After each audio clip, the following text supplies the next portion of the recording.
Welcome to the program, everyone. Good to have you here. We got a lot to discuss tonight. Donald Trump making a lot out of a day. I mean, hey, when you don't have to be in court, you might as well hit the campaign trail. And hit the campaign trail he did. We'll talk a little bit about that. We got to get into these protests. Still simmering. Joe Biden doesn't have too much to say on all this. Now, does he? There's a little news coming out of Fox that I want to share with you. And, the Federal Reserve. Don't get your hopes up. That's my advice for September on the Federal Reserve. Welcome to the show. Again, so good to have you. If you have not subscribed already to the program, I would appreciate it if you would do that. Make sure you subscribe. You can hit the like button. You can share. You can do all that stuff because you know what? It helps. All of this helps. And you guys sort of single-handedly have helped make this program a success. So I thank you for all you do. All right, we got some breaking news that we got to get to right now.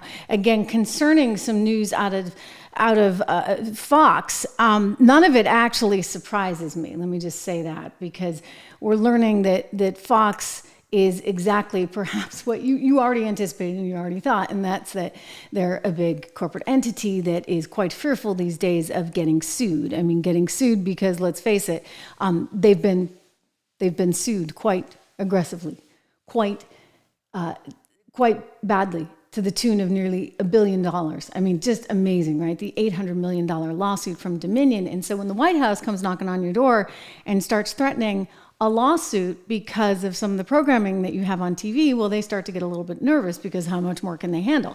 Look, I think a lot of people felt very strongly that they shouldn't have settled that case the way that they did because it was a bad move effectively for journalism. In other words, if you're trying to go with the defense that, we were just doing our jobs, we were just reporting, then why would you suddenly pay up to the tune of nearly $800 million, right? Nearly $1 billion, just a massive amount of money to Dominion. They've got over $2 billion that Smartmatic is suing them for. So I'm sure they're like, okay, this is the last thing we need. Hunter Biden, Joe Biden knocking on the door. So we learned today that they are dropping a key program. This would be a mini-series they had on Hunter Biden. So apparently on Fox Nation, they were running some mini-series about Hunter Biden. And of course, the other day, Hunter's lawyers, they threatened to sue Fox News because of this mini-series. Now, I guess the mini-series was part of it, right? Because they just don't like the coverage in general. But apparently this mini-series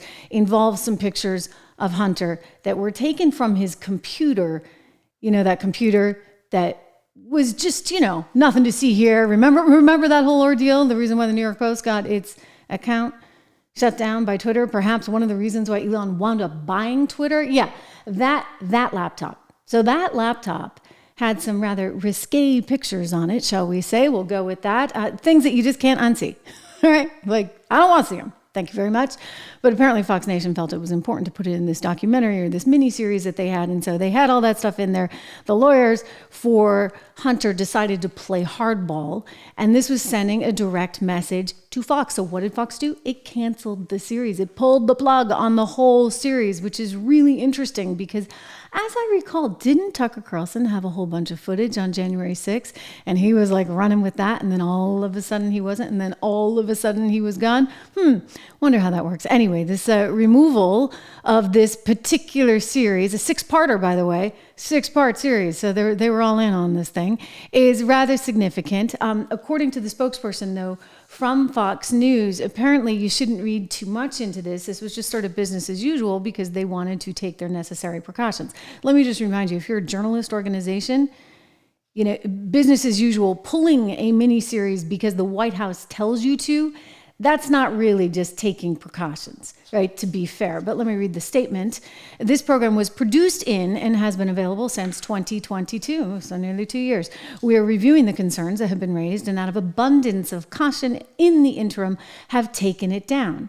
This is according to a spokesperson there at Fox News. They also said, according to the CNN report, that this program was produced in and has been available since 2022, and apparently they didn't see anything wrong with it back then. So, little headline for you to think about. It's important to, in the context of everything right now, to think about where we are. I mention this because you consider how crazy the world is right now. They keep telling us that Donald Trump is some kind of vicious devil that's going to shut down the media. You got members over of the extreme left on MSNBC worried that their job is going to be finito should Donald Trump come back into the Oval Office. And I'm like, wait a second, the person that's actually kind of really trying to manipulate and pressure the press, that actually would be Joe Biden.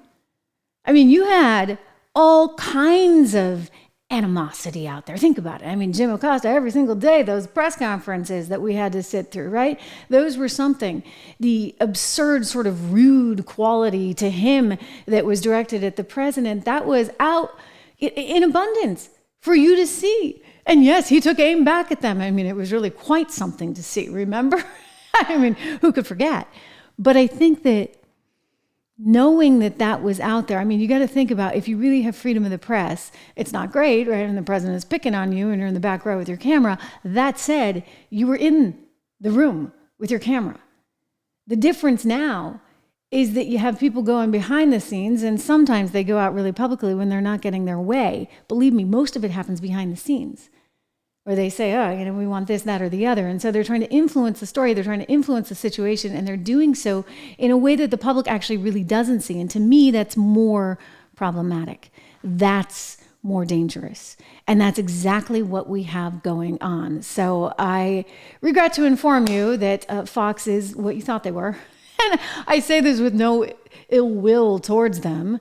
I worked a good 5 years there. But I am struck by the lack of willingness to stand up for their people, the lack of willingness to stand up for their stories. And in this case, this is a story that was already out there, had been existing, living, breathing in a 6-part series, a full-on program devoted to Hunter Biden on Fox Nation. And they decided that it couldn't run because somebody upstairs didn't want it to run. And so the Bidens clearly carry a lot of weight still, someplace, somewhere, with some people. Donald Trump, as I said, making the campaign rounds to Biden has run the government like Robin Hood, essentially in reverse, stealing from the poor and giving it to the rich. That's actually what he does. They talk the game, oh, Trump, Trump, Trump. It's the opposite. It's like I was saying. Yeah, that's an interesting comment he's making about sort of being a Robin Hood kind of thing, except it's the opposite, right? Because it's like he's helping the rich. He promised to help everyday working folks. And that's not what's happened when you consider the inflation in everyday costs, when you consider the struggle that everyday families are up against. He's not using policy to the best of his ability. I mean, case in point, consider this. You got some problems with Russia, right? You got Russia, Ukraine going on. You're going to have to probably talk tough with Russia. Maybe it's going to come to what it came to. I wish it hadn't. Let me be very clear. I wish it had not. And I think it was a failure in diplomacy. But nonetheless, if you're thinking through sort of next steps, and this is a game of chess, now wouldn't you? I'm just saying, hypothetically, Joe Biden and Blinken, and that brilliant energy secretary we have, right? The woman from Michigan, whose biggest claim to fame, other than being governor of Michigan, was that she was a failed anchor on MSNBC. All right? That's your energy secretary, ladies and gentlemen. Yeah, Jennifer Granholm. So anyway, the energy secretary, the secretary of state, the president, hey, throw Kamala in there too. Why not? She can laugh her way through it. Wouldn't they have thought, if we are going to be entangled in this situation and we're going to be throwing our weight around, we're going to be throwing tariffs around, we're going to say, okay, no more natural gas out of Russia, wouldn't you think just maybe it might be time to say, hey, why not allow a little drilling in the U.S.? Why not go for it? Because otherwise we're going to be looking at a massive hike in oil prices and gas prices and the costs of heating your home, et cetera, et cetera, et cetera. And that's exactly what you've seen. I mean, all of those costs are upwards of 40%. And that has an effect on everything else. I mean, think about how everything else has gone up as a result. So who is he helping here? That's the question. I mean, you think back to everything that's transpired since Joe Biden came into office. And sure, the stock market's done well. So a lot of people were like, oh, the stock market's doing well. And I'm like, well, yeah. Why? Because capital's being rewarded at the expense, thank you very much, of labor.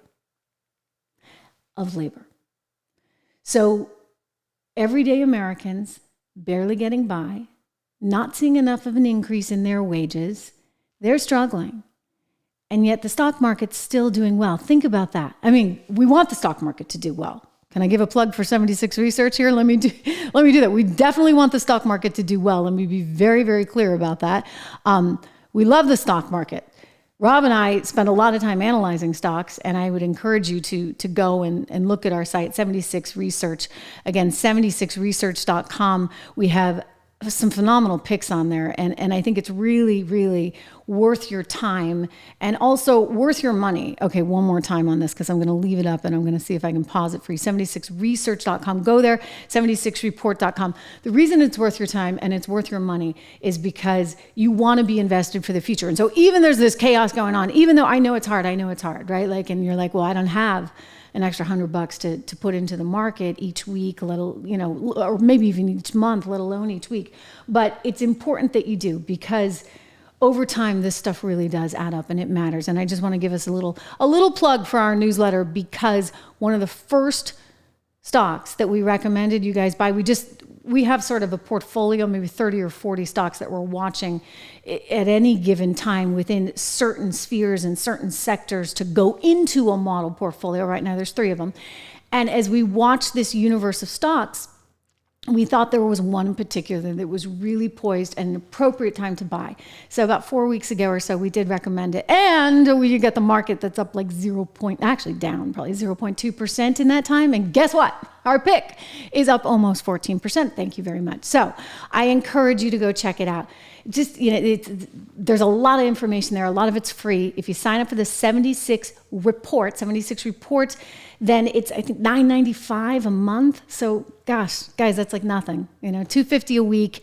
And hopefully there's some good advice. I know there's good advice. I just want you to be able to take advantage of it. I'm so proud of having created this with him.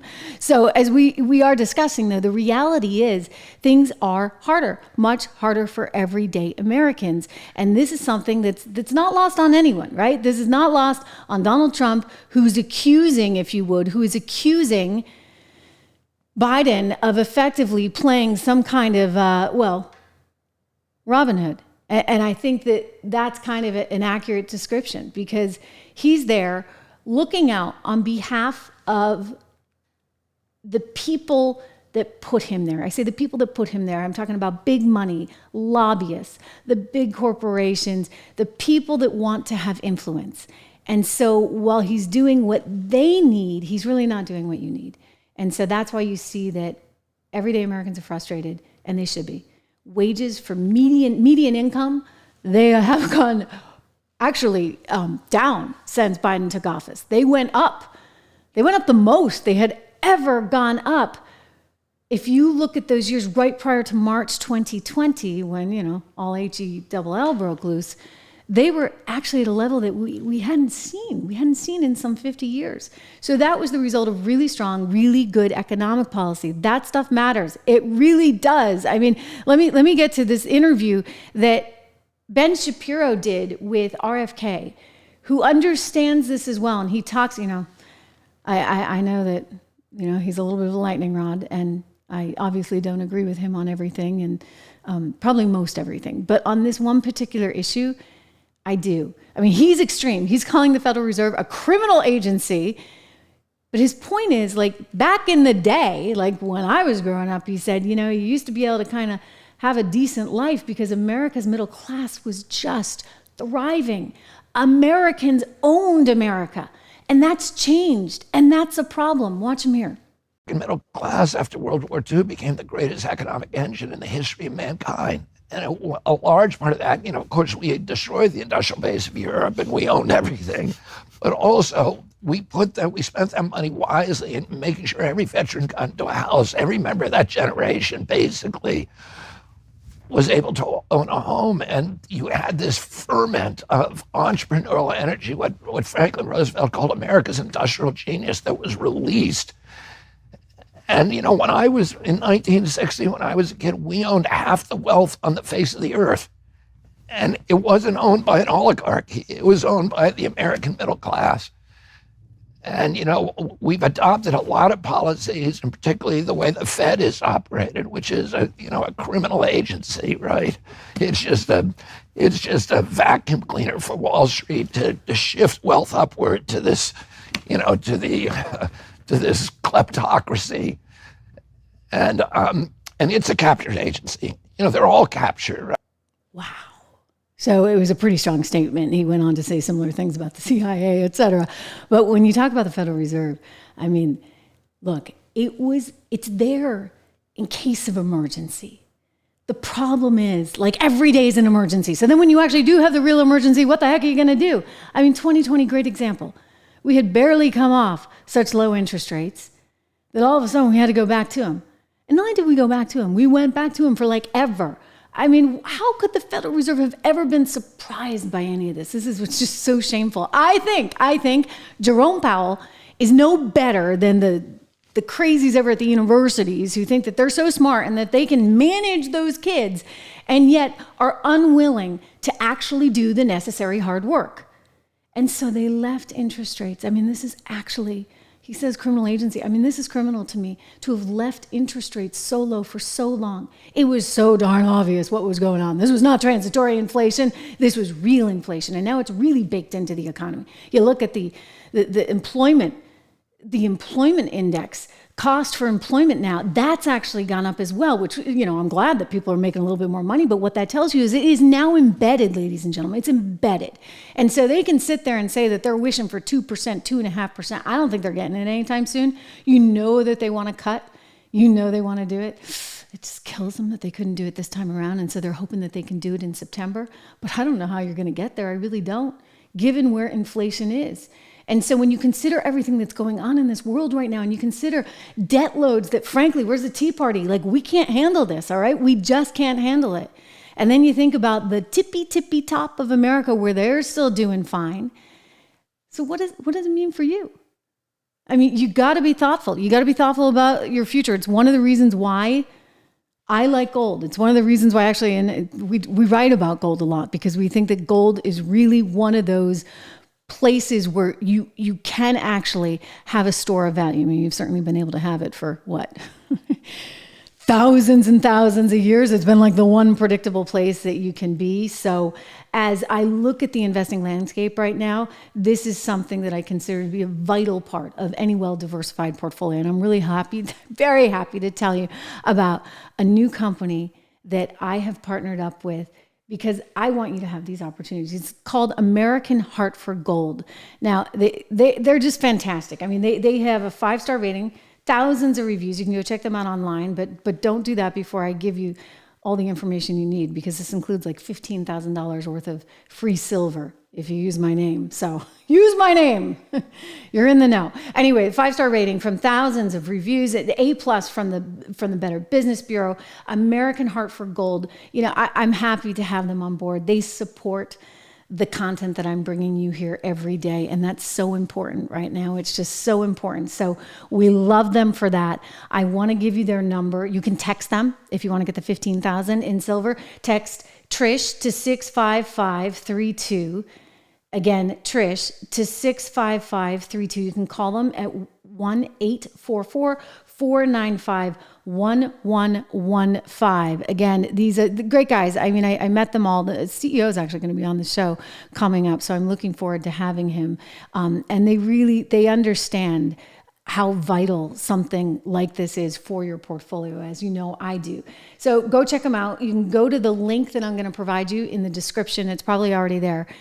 Go check that out. Look at it. Make sure that you use that link, or you use my name when you call them, or you just text my name, Trish, 65532. Do that. Get the $15,000 worth of free silver with your deal, and check it out. I mean, the reality is, who's going to take care of you other than you, right? I mean, that's just how it is these days, but that's how it should be. I mean, the problem is, I think part of the problem is that you've got these government bureaucrats that just want to give away your money. It's not like they're giving away the 1%'s money, right? They're giving away your money. I mean, they're definitely not. I mean, don't get me going on the carried income tax thing, right? The private equity investors that are bankrolling Joe Biden's campaign, that are paying, seriously, I mean, this is unbelievable. They're paying less in taxes as a percentage of their income than, say, a school teacher or a firefighter in New York City. And that's just really and truly outrageous. So I can't stand that.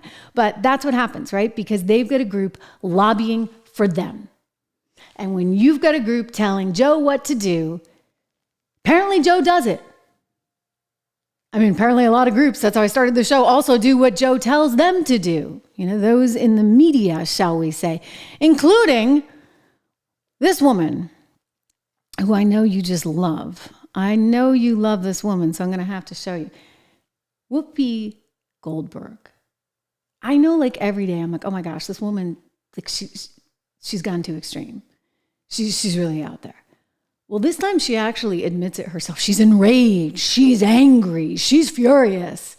She's also doing the bidding, I would guess, of her ABC News Disney employer there, you know, the liberals that run that place. And for some reason, she thinks that this is going to gain ratings. I don't know as this gains ratings, but it does very clearly put a divide in society. I mean, when we talk about sort of toning things down, bringing the temperature down, when you see what's going on college campuses right now, even the Democrats are saying, other than Ilhan Omar and AOC, they're all like, wait a second, we got to bring this back. Not Whoopi. Oh no, Whoopi's out for the kill. This is really pathetic. You need to hear this woman, and we're going to talk about it. It's tricky what she's talking about, but it needs to be discussed. Biden has run the government like Robin Hood, essentially in reverse. Stealing. Now to this. The dreaded. In a new interview released this morning, you know who told Time magazine what he would do if he gets back in the White House. Things like this. He's going to let states monitor a woman's pregnancy. Yeah. Think about that. Yeah. He's going to deploy the military to deport migrants. And the Mexicans are going to pay for it. And he's going to absolutely consider pardoning January 6 rioters. Of course. Now, he was also asked if he thinks there will be political violence if he loses, and he answered, it depends. Is he referring to something he was wearing? You're on fire already. You know? So is this, I mean, there's also, this is my favorite. Yeah. Mm-hmm. And I'm going to tell you before I say it that it enraged me. There is a definite anti-white feeling in the country right now. Oh, please. Yeah, that's what he said. You know, sir. No. Sir. Yeah, sir. Nobody in your family was hung. Nobody in your family was chased because of the color of their skin. How dare you? There's no anti-white issue here. You are perpetrating anti-humanist issues here. So the question is he the future?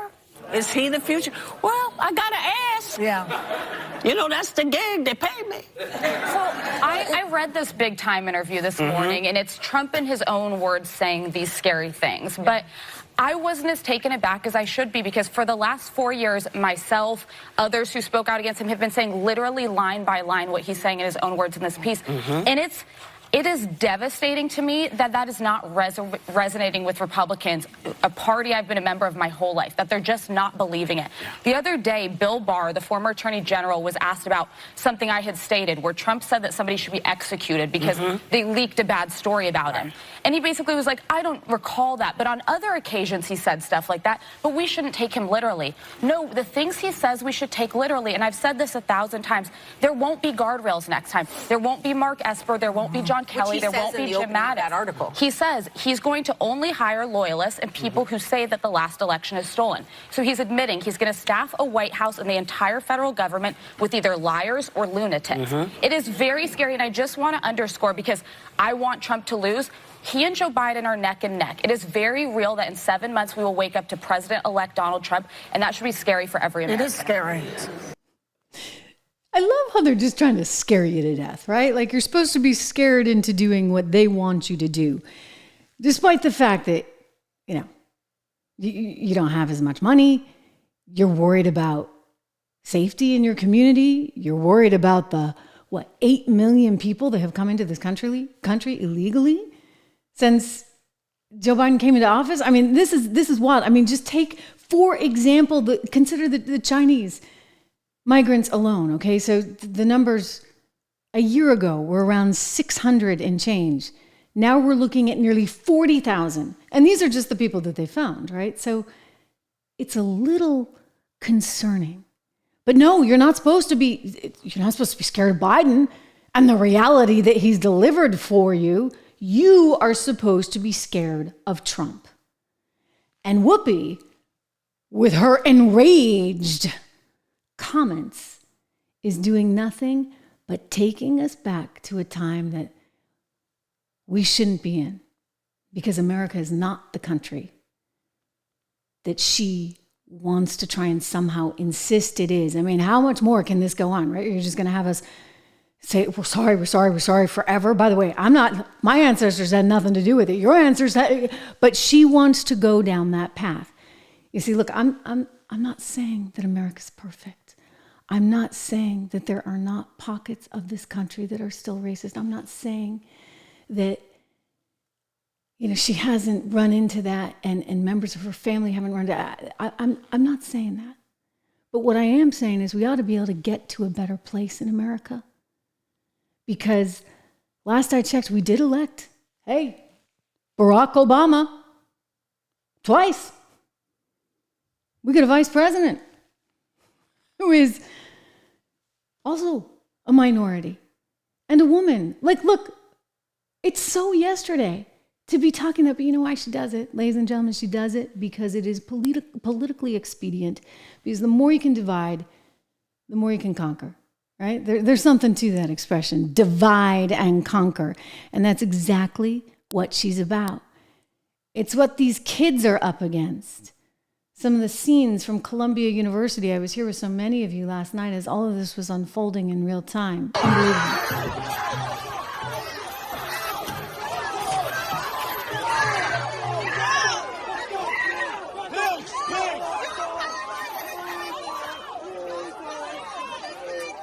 Yeah, that's what we saw.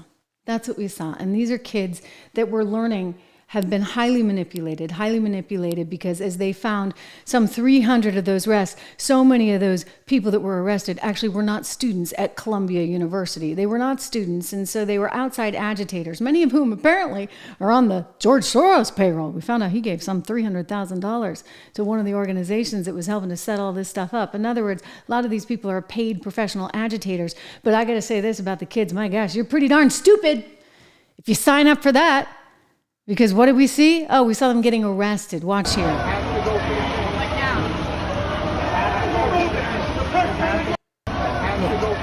You're really stupid if that's what you were somehow going along with. So I'm not going to let them off the hook. I think that's kind of a red herring. I think it is an important part of this story, but you also have to think about what's happening to American youth. Right? Why are they allowing themselves to go down these paths? They're being led by the likes of Whoopi Goldberg, who, by the way, is telling the media to go easy on the Hamas supporters. Give me a break. All right? I'm sorry, I'm not having it. By the way, Donald Trump's not having it. It's one of the points he's making on the campaign trail today.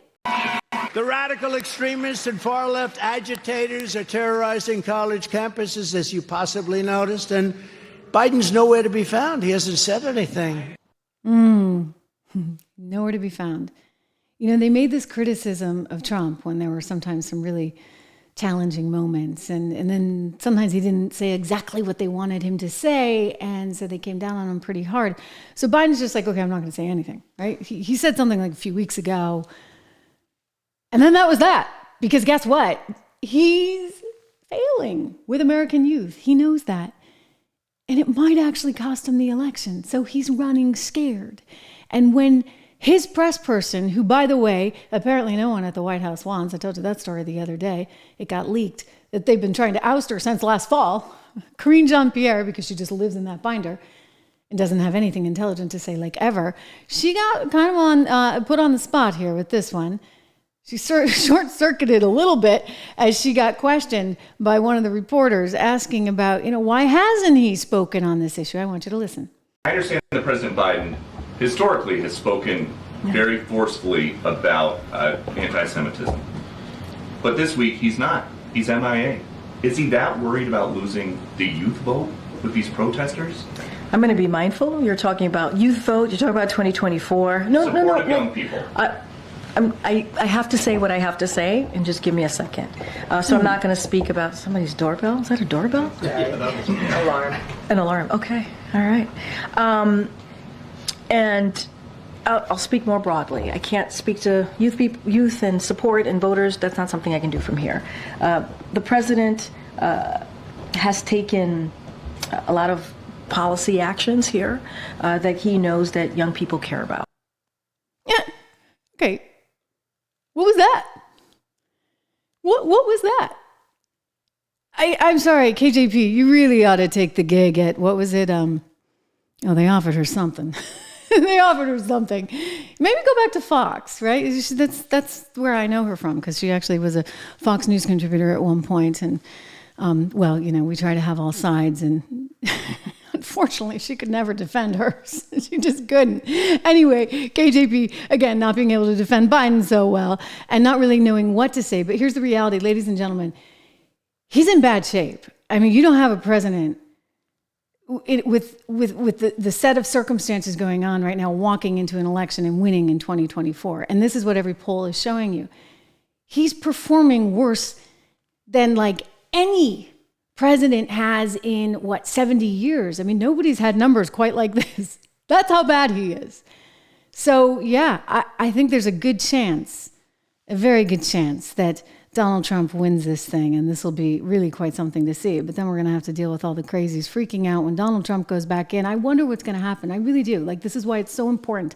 Lara Trump, what she's doing, she announced that she's got 100,000 poll workers all signed up. They're training poll workers. It's the first time in 40 years, actually, that they've had this kind of ability to be inside these poll places, really sort of looking after everyone. So I think it's incredibly important. It's super important. I'm so excited that they're doing that, because it's high time, right? It's high time that this happen. Listen, we need a lot of good stuff happening.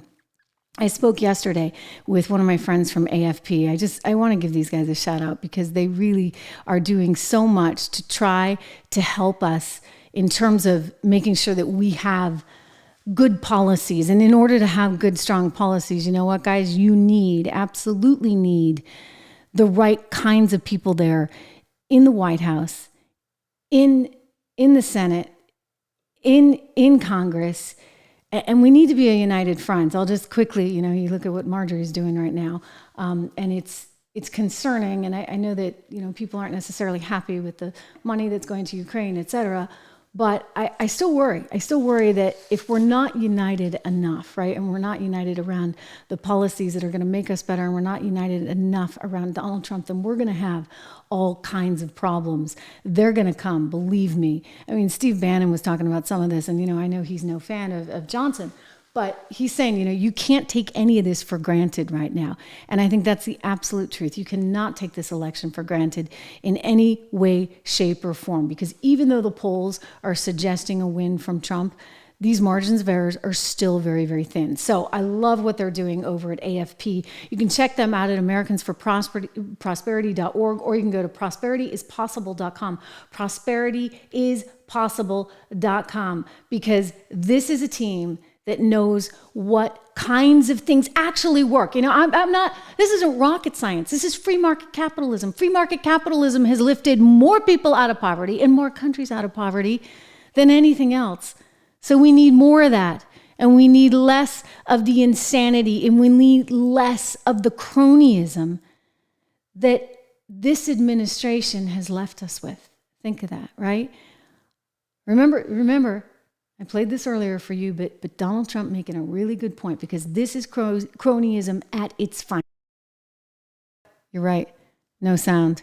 Sound is back. See, I read I read what you're saying.